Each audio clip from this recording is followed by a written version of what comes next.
Et voici l'essentiel de ce que nous voulons dire. C'est bien ce grand prêtre-là que nous avons, lui, qui s'est assis à la droite de Dieu et qui règne avec lui dans les cieux, après avoir accompli le service du véritable sanctuaire et de la véritable tente, dressée par le Seigneur et non par un homme. Le grand prêtre a toujours été chargé d'offrir des dons et des sacrifices. Il fallait donc que Jésus ait lui aussi quelque chose à offrir. S'il était sur la terre, il ne serait même pas prêtre, puisqu'il y a déjà des prêtres pour offrir les dons conformément à la loi. Mais ils rendent leur culte dans un sanctuaire qui n'est qu'une pâle évocation de celui du ciel. En effet, au moment où il allait construire la tente, Moïse fut averti par Dieu, qui lui dit « Prends soin de tout faire suivant le modèle que je t'ai montré sur la montagne. » Quant à Jésus, le service qu'il doit assurer est d'autant plus élevé que l'alliance dont il est médiateur est plus parfaite et repose sur des promesses plus parfaites. En effet, si la première alliance avait été irréprochable, il n'y aurait pas eu lieu de la remplacer par une deuxième.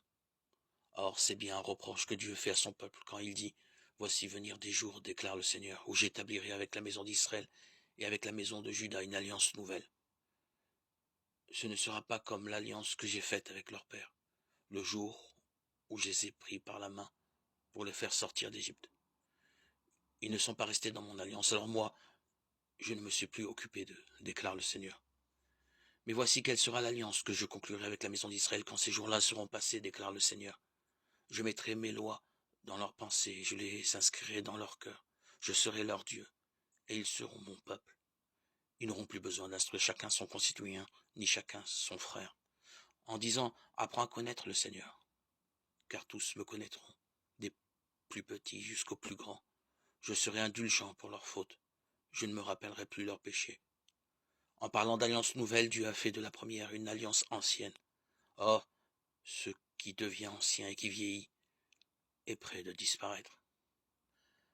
Lettre aux Hébreux 8, 1, 13.